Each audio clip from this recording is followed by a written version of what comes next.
Nehemiah chapter 2. Minipis ng mga ano.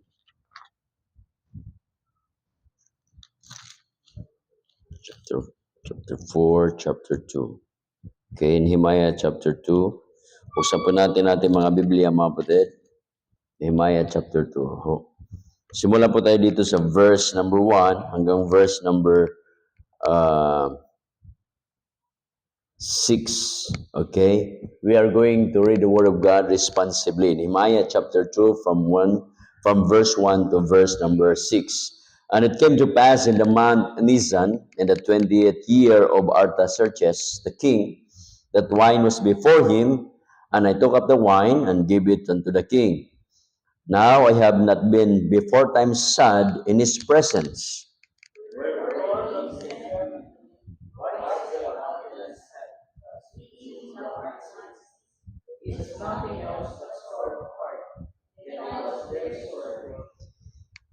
And said unto the king, let the king live forever. Why should not my countenance be sad when the city, the place of my father's sepulchres, lieth waste, and the gates thereof are consumed with fire?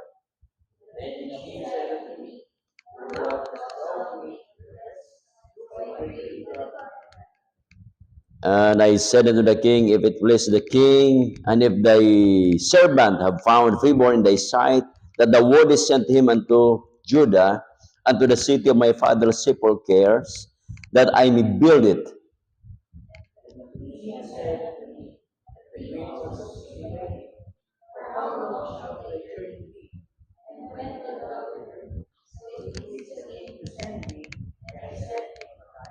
Tayo po yung manalangin namin. Father, we thank you so much for the reading of your words. Bless us tonight. Encourage us, dear Father, na huwag kaming alis sa dakong ito na hindi po namin taglay ang pagpapalang spiritual. Lahat na ito aking dadalangin, pinapasalamatan sa matamis sa Panginoon Kristo, sa aming Diyos sa kabaligtas. Amen. Okay, please be seated. So, ito ay meron pang, nung nakaraang, mga 1 month na yata yan, So, we discuss about Nehemiah chapter 1, So, ngayon, news po yon, yung natanggap ni Nehemiah. Ang news, hindi po yan, hindi po yan lahat mabuti, hindi po rin lahat ay masama. Okay? So, dito, si Nehemiah ay nabigyan siya ng news, Kung makita natin sa chapter 1, ang sabi sa verse number 3, they said unto me, the remnant that are left of the captivity in the province are in great affliction and reproach. The wall of Jerusalem is broken down, and the gates thereof are burned with fire. So makita po natin na meron pong problema dito na makikita natin sa buhay po ng mga Israelita. Okay? So tingnan nyo ha, ito ngayon, pagdating sa chapter 2, makita po natin dyan, ang hari po ng Persia ay si Artaxerxes. Tingnan nyo ha, Artaxerxes. Ngayon, yung presidente ng Iran, ginigira uli yung Israel. Samantala nung araw, around mga siguro 3,000 years ago o 2,500 years ago, pinapabalik ng hari papunta doon ang mga Hudiyo. Okay? Pero ngayon, hindi pinapauwi. Binibigyan ng mga missile. So kita nyo, for that long, kaya makita natin dito, kapatid, sa kasaysayan na ito, itong si Nehemiah, uuwi po ito kasi nga po, meron siyang gustong gawin, may project po siya. Ang gusto niya na yung Jerusalem, i-build niya yun kasi sirang-sira. Para bang tayo ngayon, di ba, gusto nating tumulong sa mga taong nabahaan kasi nabahaan ka din. Gusto nating tumulong doon sa mga taong naghihirap ngayon. So marinig po natin sa mga news, di ba? Kaliwat kanan ang hirap ng tao. So yung mga lugar na kung saan bubong na lang makikita, yung mga lugar na kung saan, sabi nga nila, taga Sambang Baha, taga Dibdib. Taga Dibdib, fair tawag doon? Nasagot, taga Dibdib. Ibig sabihin, kahit sa hanggang tuhod lang, dinidibdib mo yung baha. Kung kayo na may tatanungin ko, ano ba mas maganda, yung baha o yung sunog? Sige nga, anong gusto nyo? Baha, sunog? Ha? Lindol na lang. Ayaw nyo sa dalawa, lindol na lang. Yun. So dito makikita natin mga batid, ano ho? Yung verse 1, tingnan nyo ha, verse 1. So ang mensahe pala ngayong gabi is all about how to handle top job. Okay? Yung mga anong tawag nito? Yung mga trabaho na talagang mahihirap. Isipin mo, uuwi si Nehemiah, hindi naman siya tawag doon, expert doon sa trabahong yon, pero nandoon sa puso niya, na i-repair niya yung wall ng Jerusalem, ayusin niya yung mga gates ng Jerusalem, dahil yun po yung news, di ba? Nasunog, broken down, and the gates thereof are burned with fire, sinunog, di ba? So yun po yung gusto niya, nauwi siya dahil gusto niya ayusin yung yung Jerusalem. So dito sa chapter 2 verse 1, and it came to pass in the month Nisan, in the 20th year of Artaxerxes. So 20 years naghari si si Artaxerxes. That wine was before him, and I took the wine and gave it unto the king. Now I have not been before time sad in his presence. So itong si Nehemiah, ang trabaho niya ay cupbearer. Ibig sabihin nito, ang gandang trabaho, Kung may trabaho ka na ikaw yung taga-inom ng kape, taga-inom ng tawag doon, yung si Fidel Ramos nung araw, President Ramos nung araw, meron siyang sariling barbero, okay? Meron siyang sariling photographer, meron siyang sariling tawag doon, taga-tikim ng kape. Isipin mo, bago siya kakape, meron munang titikim sa kanya. Ganda, Siguro, pagka marami kang kaaway, pati siguro taga-tikim ng pagkain. Meron siguro niyan, Kasi matatakot ka, baka lalasunin ka. So ito ang trabaho ni Nehemiah. Siya po yung trusted ng hari na magdala ng alak. Ibig sabihin, inumin ng hari. Yun po yan. So, yung alak, matagal ng negosyo yan. Noon pa. Hanggang ngayon, alak pa rin. Ngayon, anong meron dito? Yung verse 1, mga batid. So dito ang lesson natin is how to handle top job. So anong meron dito sa verse 1, makita natin kay Nehemiah. Ito po yung tinatawag na waiting for right time. So if you have a top job, you are going to wait for a right time. Nehemiah was waiting for a right time. Ibig sabihin tayo dito mga kapatid, maghintay tayo ng tamang pagkakataon, tamang moment. Ika nga, di ba?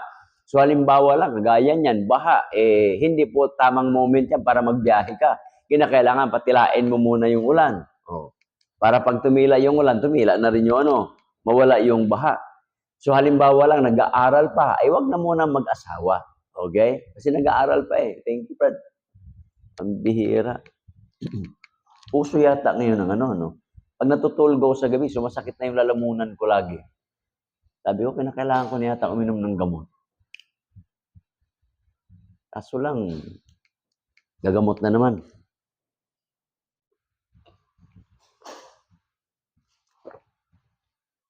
Thank you.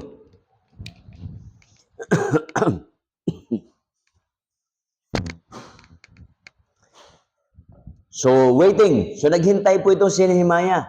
Bakit siya naghintay? Gaano ba siya katagal maghintay? Tingnan nyo ha.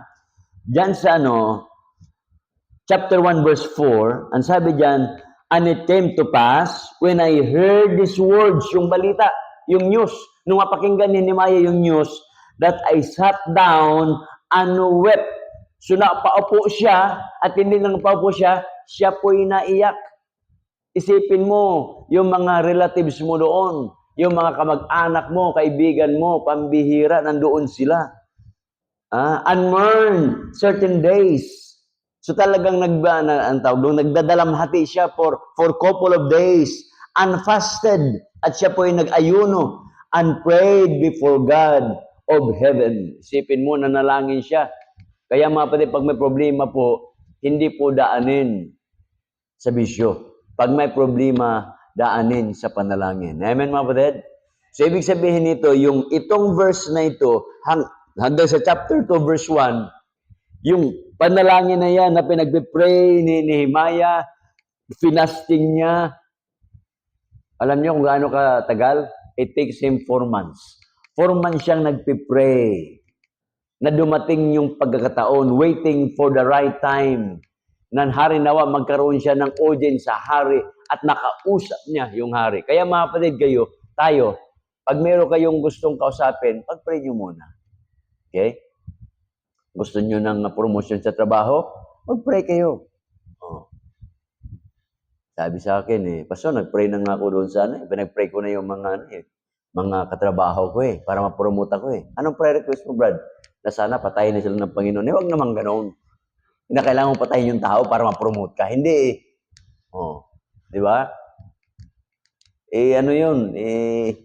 Anong tawag doon? Pinapatay mo yung tao sa panalangin. Hindi naman matinong panalangin yan. Oh. Ari nawa, ang panalangin mo, just like the panalangin ni William Tyndale, Lord, open the eyes of the King of England. Mabuksan yung mata ng hari. Kaya nga nagkaroon tayo dito ng King James Version of the Bible, the product of a simple prayer of William Tyndale. Nabuksan yung mata ni King James. Kaya meron tayong ginagamit nito, 1611. So yung prayer, mabatid, napakahalaga. Okay? Para yung yung kinakanta natin, Amazing Grace. Ang prayer lang naman niya, iligtas siya.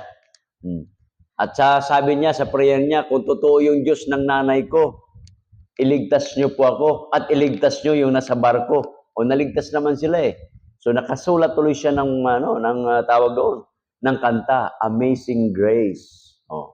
Diba? Yun po yan, mabuti. So dito po naghintay po si Nehemiah ng tamang time. Kaya tayo, mabuti, we need to wait for the proper time. Proper. Waiting for the right time. Kaya pag nag-aaral pa, your time is to study hard. Pag ikaw yung nagtatrabaho, your time is to work and earn money. Okay? Pag ikaw naman ay nasa negosyo, mag-engage ka doon. Pag ikaw ay pag ikaw ay nasa bakasyon, magbakasyon. Hindi yung bakasyon, nagtatrabaho pa rin, hindi mo ma-enjoy yun. You cannot do things at the same time. Okay? Hindi po yan. Unless, very relaxed yung trabaho. Pagdating sa verse number 2, ano po makita natin dyan? Wherefore the king said unto me, why is thy countenance sad, seeing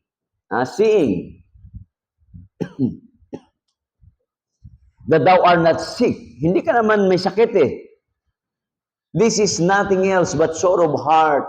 And I was so afraid. Natakot po dito si Nehemiah. Isipin nyo, mga kapatid, for the first time, yung hari makipagbiruan, pero ngayon hindi makipagbiruan ng hari. Nagtatanong na yung hari. So, ibig sabihin nito, kaya natakot si Nehemiah, baka kako nagdududa na yung hari. Na baka kako spy na itong nagsiserve sa akin. Tingnan nyo, hindi po siya a Persian. Hindi siya taga-Iraq taga-Iran, I'm sorry. Hindi siya Persian Siya ay taga-Judah. Okay? Slave siya pagkatapos na-promote. Isipin mo yon, di ba? Para ba yung yung tawag doon? Pilipina. Isipin mo, Pilipina. Tagaluto ng presidente ng Amerika, tagaluto ng reyna ng tawag doon, ng Great Britain. So ito makita natin dito, kapatid, natakot siya kasi nga po baka nagdududa na yung hari na meron siya, kaya baka kako iba yung basa ng hari, iba yung galawan mo ngayon, baka meron kang gagawin sa akin na masama. Kaya nagkaroon ng takot dito, kaya nakalagay po dyan, then I was very sore afraid. Takot na takot si Nehemiah. Pero mga kapatid, ganito po yan. Even in fears, yung takot natin, faith must prevail. Kasi pag tayo magpatalo sa takot natin, there is no faith in it. So conquer your fears by your faith. Kaya siya, Kaya dito makita natin, anong meron dito sa verse number 2? Trusting for God's will. Okay? Kahit natakot si Nehemiah, and yet deep in his heart and deep in his mind, although physically he was afraid o ano mang pwedeng gawin ng hari, siyempre nandun na sa paligid yung mga tauhan ng hari. Pwede siyang gawa ng issue doon ng hari. Di ba? Pero tiwala itong si Nehemiah. He was trusting for God's will. Verse number 3. And said unto the king, kasi meron siyang pagtiwala sa Diyos. Kaya siya po'y sumagot sa hari. Ano sabi niya? Let not the king live forever. Let the king live forever. Why should not my countenance be sad? Bakit hindi ba malungkot yung aking mukha? Di ba? When my city, the place of my father's sepulchres, lieth waste, and the gates thereof are consumed with fire. Ang talino po ni Nehemiah. Tingnan nyo ha. Ni Nehemiah was not using the word Jerusalem. Because Jerusalem is the center of politics. So Nehemiah was not dealing it politically. Ayaw niya. Bakit? Hanggang ngayon, ginigira pa rin yung Jerusalem. Di ba? Gusto bubugsain yung Jerusalem eh. Oh. Kasi nga, yun po yung pinaka-controversial na lugar sa buong mundo, Jerusalem. Gusto nilang ano yan, pag-aagawan nila yan, gusto nilang sirain yan, ang dami na niyang issue na yan, hanggang ngayon. Kaya ito si Nehemiah, kaya minsan mga kapatid sa prayer natin, magiging ano tayo, magiging aware din tayo. Kaya ito si Nehemiah, napaka-clever nito, intelligent nito, kaya nag-pray siya na sa kaluat, he was trusting for God's will. Pero ang sagot naman niya, there is wisdom in it. Kaya minsan tayo, pag sumagot tayo, merong wisdom. Lalo na sa mga boss natin. Okay, tingnan nyo ha. Pag tayo po ay nagtatrabaho, ang mundo kasi, sanay po sila ng tinatawag na ranking. Sa guro, merong rank yan eh. Teacher 1. Anong teacher ka na ba? 3? O, teacher 3 na ito eh.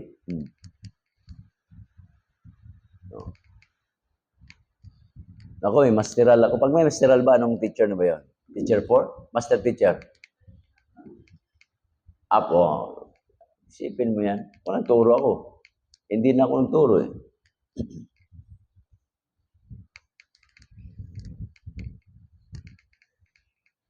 So, ganun mga kapatid. Sa military, they are engaged in rank. Kaya yung mga, makita mo yung may mga ganun-ganun sila dito, di ba? O, rank yan eh. Pag mayroong isa, ayun, PO.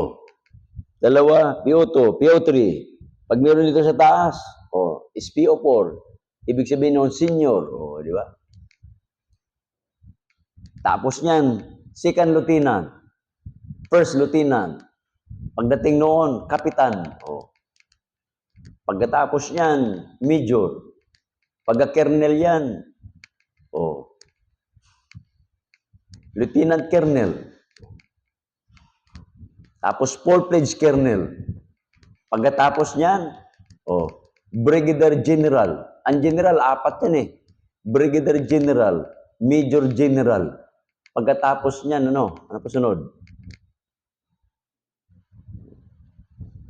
Full-fledged general. Sipin mo yan. Ganon din. Sa politics naman, hindi pwedeng hindi pwedeng, para bang ganito. Di ba yung mga chant ng mga, ano chant yun? May mga chanting yung mga tao eh. Ano ba yung chant ng Pagka Marines, ano yun? Ano ba i-chant ng mga Marines? Sino ba nag-aral dito na Ha? Pag Marines ka, ano sinasabi?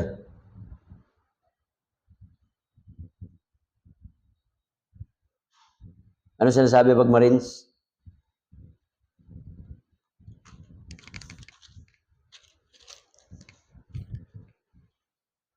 Pag Marines ka, parang parang Basta meron silang moto diyan eh. Pagka sundalo may moto din yan eh. Lahat may mga moto-moto yan eh. Oh, di ba? May mga moto yan eh. Ha? Pagka Marines, ang diyan, ang moto niyan, no retreat, no surrender. Marines yun, di ba? No retreat, no surrender. Pagka mga Air Force, anong niyan, moto niyan? Ha? No guts, no glory. Aba, okay yan, No guts, no glory. Oh, ayos yan Pagka teacher, anong moto nyo? Ano yung moto?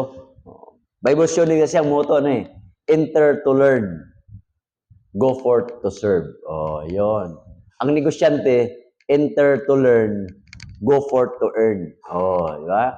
Matuto ka para kumita ka. Pero ang Bible student, ang Bible school, enter to learn, you will learn there, and after that, you learn, you go forth to serve, maglingkod ka.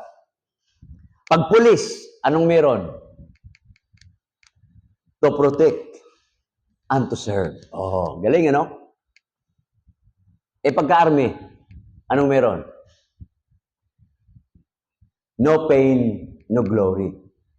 Pag security guard, no ID, no entry. Very good. Oh, galing di ba? No ID. Kita mo yan, security guard yun eh. Oh. Pagka tanod ka, anong meron? No kape, no duty. No kape. Biro lang yun no kape, no duty. Okay. Kaya dito si Nehemiah, di ba? Siya. He was trusting God. Kaya dito, pag nakita niyo sa verse number 3, and he said unto the king, ang lakas ng loob niya na sumagot sa hari. Samantalang sa verse number 2, nanginginig pa to sa takot. Hindi lang takot, kundi takot na takot. Bakit? Makita natin sa dulo, then I was very, ibig sabihin ng takot na takot, sore afraid.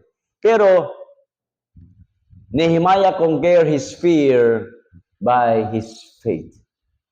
Nehemiah conquered his fear because he has a loving God.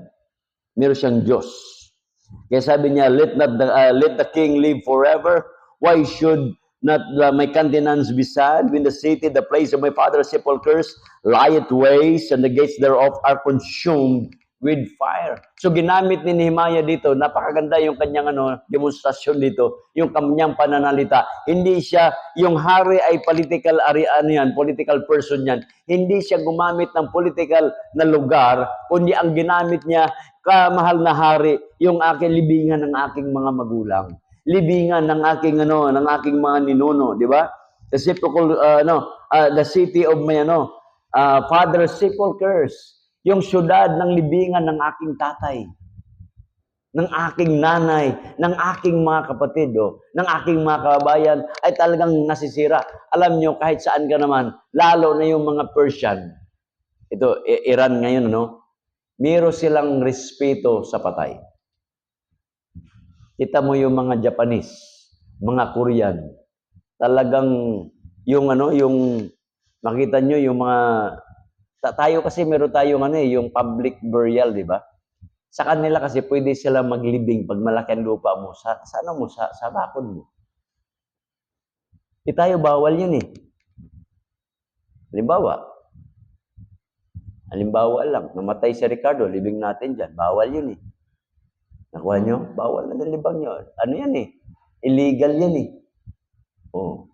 Yung patay nga lang, ibiyahe nyo sa sakyan, bawal yan. Subukan nyo yung kaibigan ko, namatay yung misis niya. Isipin nyo, namatay yung misis niya sa probinsya. Binyahe niya. Nahuli siya ngayon. Bawal pala yun. Isipin mo. Kasi ang magdadala ng patay, hindi po private cars. Ambulansya o kaya yung sasakyan ng pampatay. Ganun po yan. So, ginamit ni Nehemiah dito yung tinatawag na clever reasoning. Kaya ginamit niya kung saan talagang makuha niya yung damdamin, makuha niya yung puso, makuha niya yung isipan ng hari. Kaya sabi niya dito sa verse number 3, di ba? when the city, tinutukoy niya Jerusalem, pero hindi niya sinabi city of Jerusalem, hindi niya sinabi niyan, the place of my father's sepulchres lie it waste, and the gates thereof are consumed with fire. Sumagot kagad yung hari, kasi yung hari na touch po yan, di ba? Verse number 4, then the king said unto him, for what thou dost thou make request. So na makita natin sa verse number 4. So I prayed to God in heaven. Anong merong prayer to? Number 3, praying for positive result or answer. Yun yung pangatlo. Praying for positive answer or result. So sabi po ni Nehemiah dito, so I prayed to God of heaven, na hindi na siya kinakailangan na lumuhod pa siya habang kausap niya yung hari. Hindi na kinakailangan pumikit pa ang kanyang mata. Siguro ang prayer niya, Panginoon, ano bang prayer niya dito? Hindi sinabi ang prayer dito, di ba? Pero pagbalikan po natin dyan sa verse number 10, tama ba ako? Verse number 11, chapter 1, verse number 11, anong sabi ni ano?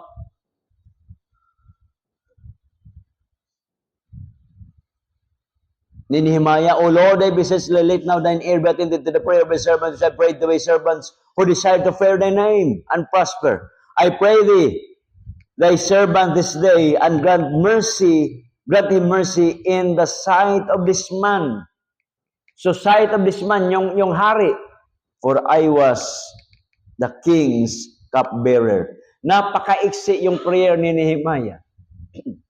Bigyan niyo po ako ng mercy, awa, Panginoon, sa taong ito. Di ba?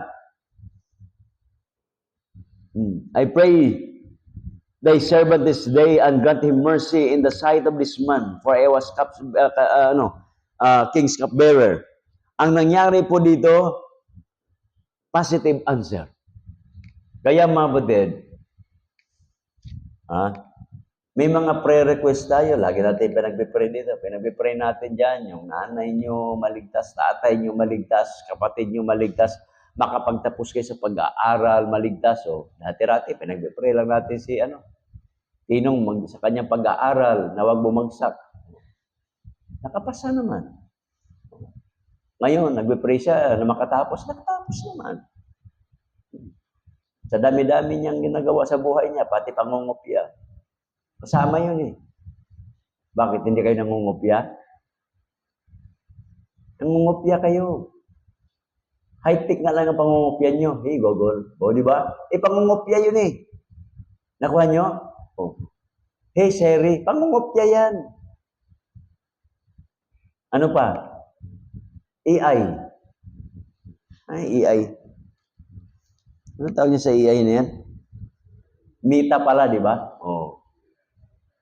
Isipin nyo, pangungopya yan. Ang tao ngayon, gagawa kayo ng sulat, sasabihin nyo lang. Halimbawa lang sa Google. Google natin. Halimbawa lang. Halimbawa lang to Ayun, type na siya.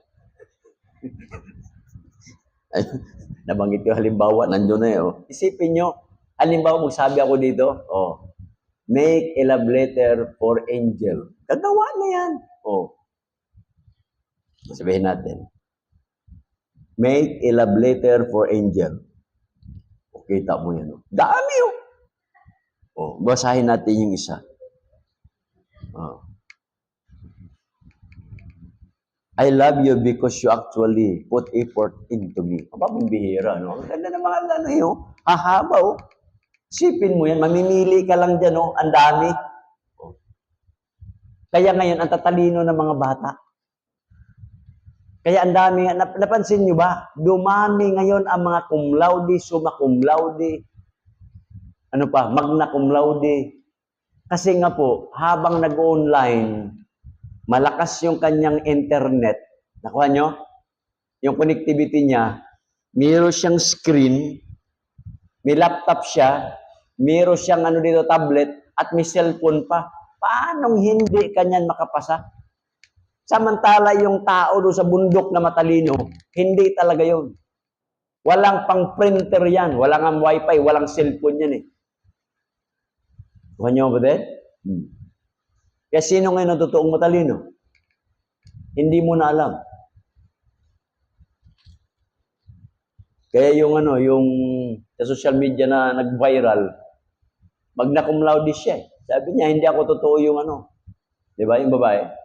I'm not the real cum laude or magna cum laude. Kasi ako, may katulong ako, may driver ako. Di ba? Everything was provided. Aral lang ako. Pero yung totoong matatalino, yung nagbalat luto-buto. Nagsasaing, nagpaano, di ba? Yun yung totoong matalino. So, sinagot nga siya dito. Tama, mga kapatid? So, dito makita natin, yung prayer ni Nehemiah ay mayroong kasagutan naman. Then verse number 5, anong meron dito? And I said unto the king, if it please the king, and if thy servant have found favor in thy sight, that thou wouldest send me unto Judah, unto the city of my father's sepulchres, that I may build it. Hindi pa rin ginamit ni Nehemiah yung Jerusalem. Judah. O, di ba? Kasi parang neutral city yun eh. Para bang tayo, di ba? Sa Pilipinas. Baguhin mo na lahat ang pangalan. Wag lang yung Espanya. Espanya Street, hindi mo pwedeng baguhin yan. Gigirahin tayo ng Spain. Isipin mo yung Espanya na yan. 1521 pa. Alam na yan ang history ng Espanya, ng Spain. Tapos babaguhin mo. Kaya nga hanggang ngayon pag bumili ka ng tinapay, hindi mo pwedeng baguhin yung Spanish bread. Baguhin mo, Espanya tinapay. Hindi. Mula noon, Spanish bread na yan. Hanggang ngayon. Kahit anong tinapay na bago, hindi mo mawala-wala yan. History na yan. Kagandahan lang sa Pilipinas, meron din naman tayong atin, pandesal. Di ba? Oh. Evolution ng pandesal. Merong obi pandesal, cheese pandesal, merong buko pandesal, at saka yung sikat, yung malunggay. Whatever. So, ano meron dito? Sa verse number 5, ito na yung planning for the next move. So, when you handle a tough job, you need to plan for your next move. Ang tanong ko po sa inyo, what is your next move? Now, anong move mo? Para ka naglalaro ng chess, di ba? Kinakailangan pag naglaro ka ng chess, hindi yung ikalawang move mo lang, hindi yung tatlong move lang yan. Dapat ahead ka sa kalaban mo ng 10 move. Dapat alam mo, pag ginalaw niya yung pawn niya, dapat meron kang panangga dyan. Pag ginalaw niya yung horse niya, dapat meron kang red horse pantama dyan. Pag gumalaw yung reyna niya, dapat meron kang panangga sa reyna niya. Pag gumalaw yung rooks niya, dapat may panangga ka dyan. Ibig sabihin noon, nag-aaral ka, you are ahead. One time, meron nagkalaro ako noon Hindi ko alam. Naka-computer pala siya sa cellphone yung laro. Hindi ko pa alam noon Sipin mo. Kalaban ko, computer. Hirap na hirap ako Sabi ko, ba't hindi ko Kaya mula noon, tinamad na ako mag-chess. Bakit? Ba't ka mag-chess? Pwede naman palang Parang Rubik's ba yung ginaganon-ganon ng mga bata? Hirap na hirap ako noon, di ba? Mag-isip ka, paano to? Yung pala, picturean mo lang pala Pagka-picture search mo. Dali-dali. Di ba? So, ito yung panahon na hindi ng tao nag-iisip kung anong gagawin niya. Dati-rati, hindi ka marunong magluto ng chicken curry. Ngayon, eksperto ka na. YouTube University. Anong gusto mo? Indian made or Pinoy panlasa? Pinoy panlasa. Isipin mo yan. Di ba? Lasang Pinoy. Para bang tayo, pag sa Cebu kayo, yung tinulang manok, iba yon. Ang tinulang manok, mayroong ano yan, mayroong tawag doon, mayroong tanglad. Pag sa Mindanao, sa amin, lalo na lula ko, hindi po tanglad na ginagamit. Dahon ng turmeric, anong tawag niyan? Luyang dilaw. Sipin mo, yun ang gamit noon. Sanay ako sa lasa na ganun eh. Dahon, luyang dilaw, yun ang ginagamit pag nagtinula. Sipin mo. Pagdating dito, anong ginagamit? Nor cubes. Di ba? Pagdating ko dito, first time ko man, sabi ko, ano yan? Tinula. Kaiba. Ba't malasa yung sa inyo? Sa amin kasi, may puro dahon-dahon eh. Di ba? Laki ng dahon kayo ng turmeric, di ba? Dahon. Tapos meron pang Pagdating dito, walang dahon eh, pero masarap eh. Simple yan. Ang tawag noon, magic. At yan ang binibili natin. So, planning for the next move. Ito po yung move, ni Nehemiah. And I said unto the king, if it please the king, and if thy servant have found favor in thy sight, that thou wouldest send me into Judah. Ako po, mahal na hari, ay ipadala niyo po ako doon. That was the next move ni Nehemiah. Unto the city my father sepulchres, that I may build it. Ipadala mo ako doon. Pag nandoon ako, abay gagawin ko yung syudad. Next move. Di ba? And the king said unto me, the king also sitting by him, how long shall thy journey be? And when wilt thou return? So it pleased the king to send me, and I set him time. So you need to have a time. Kinakailangan mahalaga doon, planuhin mo, ilang kilometro ba yan? Noon, wala namang eroplano, walang bus, kundi maglalakad sila kasama yung donkey, kamilyo, whatever. Di ba? Wala namang kalabaw siguro doon. Di mabubuhay sa disyerto. So nagsit siya, kuninta niya yun. Alam nila yun eh. Bakit? Kasi nga, nung sila po yung nagiging nagiging alipin, nilakad nila yun. They know how many months. Kaso nga lang, diba, along the way, pag highway nang maglalakad sila, may mga loko-loko simpleng tao niyan. Then, ano sabi diyan? Verse number kaya nakalagay diyan, and I set him time. So your next move is to set a time. Kaya kayo, mag-set na kayo ng time. Kailan ka ba trabaho? Kailan ka ba gagraduate? Kailan ka ba mag-overtime? Kailan ka ba mag-vacation? Kailan? You set your time. Kailan ka magbo-boyfriend? Kailan ka mag-girlfriend? At kailan ka mag-asawa? Kailan ka mag-anak? You need to set time for that. Huwag kayong magtanan pag kayo ay mga nasa 60 years old na. Hindi na nakakatuwa yun. Okay? Magtanan kayo ng 40, hindi nakakatuwa yun. Di ba?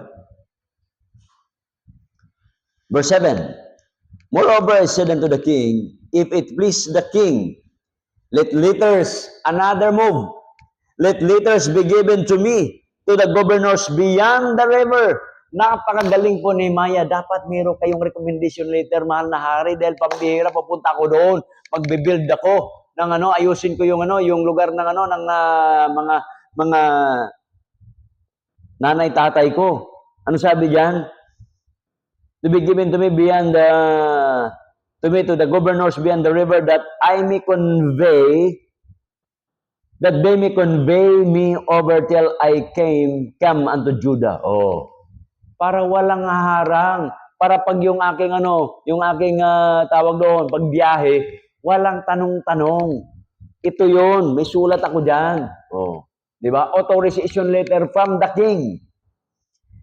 And a letter unto Asaph, the keeper of the king's forest. Ang dami nito. Napagaling nitong si Nehemiah.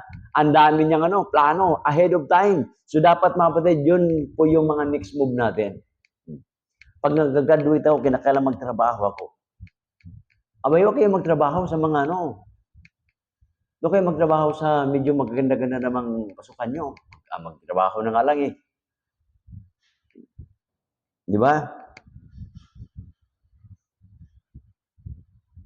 Ano pa? That he may give me timber to the beams of the gates of the palace that pertaining to the house, and for the wall of the city, and for the house that I shall enter into. And the king granted me according to the good hand of my God. Yun po yung next move po ni Nehemiah. Plinano niya ng maigi yan. Kaya mga kapatid, hari nawa ngayon may mga plano na kayo. What would be your next move? Na maiksi na ang buhay natin, maiksi na ang mundo, malapit na pagdating ng Panginoon. Magtatrabaho ka, dapat isama mo sa move mo yung paglilingkod mo sa Panginoon. Isama mo sa move mo yung ministry mo sa Panginoon. Isama mo sa move mo yung, di ba, ang dami nating opportunity, mga wasted occasion. Pag nag-birthday ka, mag-celebrate ka lang din naman, magpakain ka. Pwede ba? May salita ng Diyos. Diba? Ang daming occasion. May natinan ako na occasion.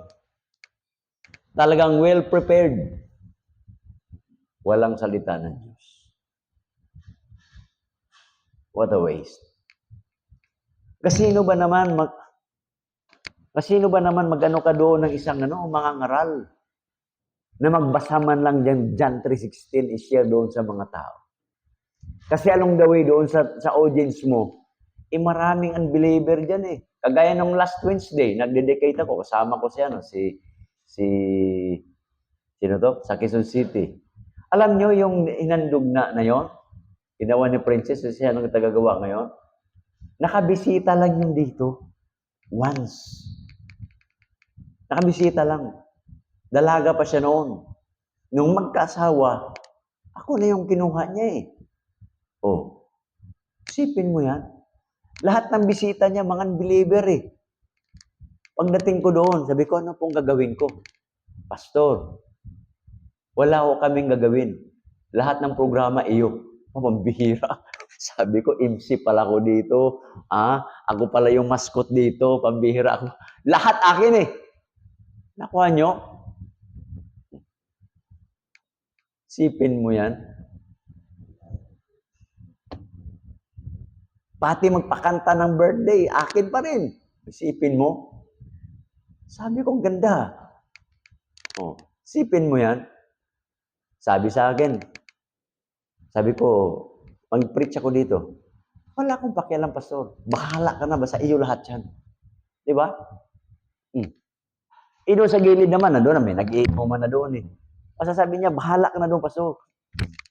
Sabi ko, mangaral ako ha. Pangaralan mo. Bihira, no? Ang ganda, di ba? Pero bakit may mga tao talagang maggagastos ka? May mga bisita, pagkatapos wala man lang salita ng Diyos.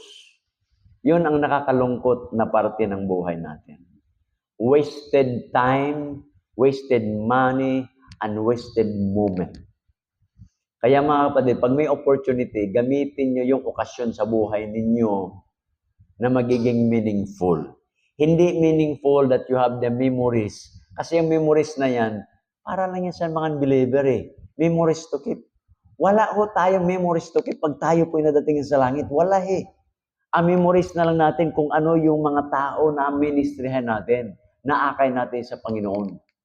Kasi at the end of the day, pag namatay na ang tao, alam ba, Pader, ma-enjoy pa ba niya yung pupunta ka? Ay, bayain ko yan. Pader, punta tayo sa New Zealand. Sasabay ba yan? Hanggang gate nga, madulas-dulas na.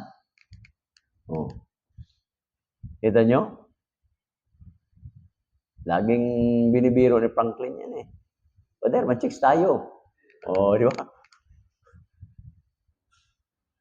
Yan. Lumalakas si Pader pag narinig yun eh. Sipin nyo yan. Kasi nakalagay sa Biblia, and desire shall fail. Ecclesiastes 12 yun eh. Desire yan. Dati-rati, pag bata-bata ka, gusto mo yung rock and roll. Pero pag nagkaedad ka na, sumba na lang talagang gusto mo.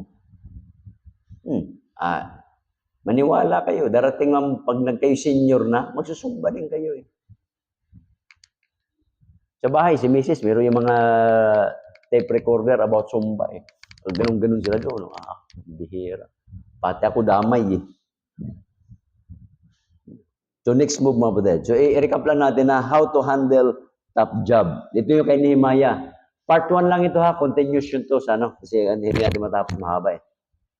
So anong ginawa niya? Dahil alam niya na meron siyang gagawin, waiting for right time. Dumating yung right time eh. Oh, di ba? Yung moment. But it takes him 4 months. Hindi masamang maghintay ng matagal. Ang masama, yung wala kang hinihintay. Di ba?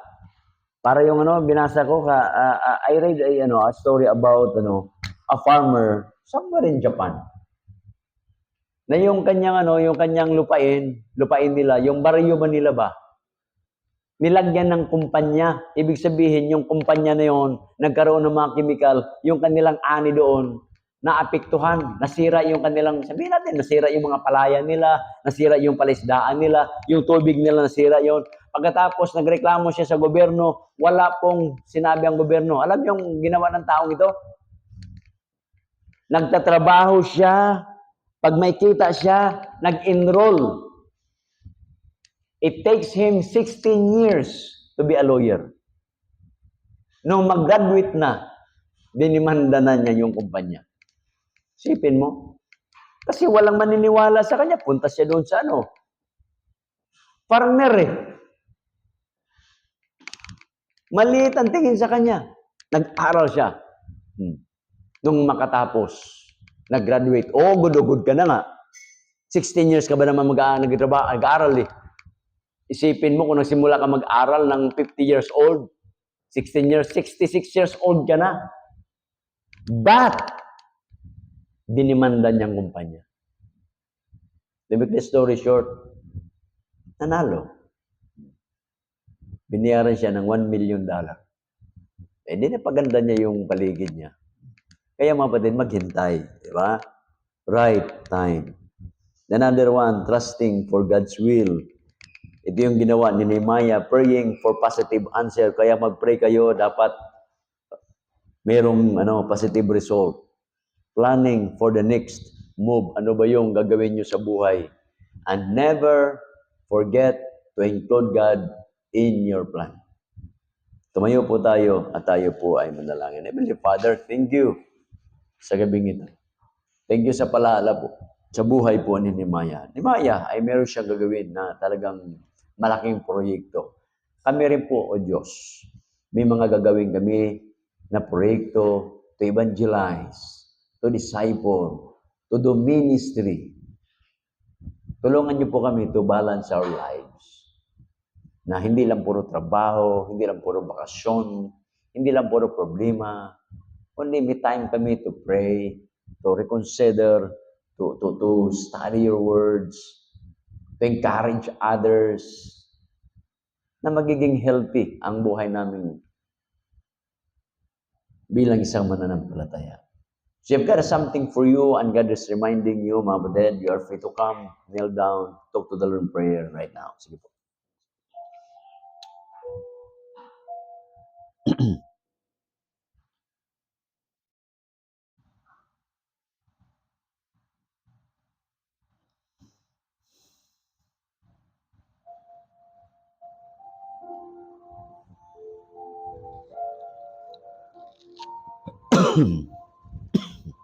Thank you, Father, for your words, for your reminders.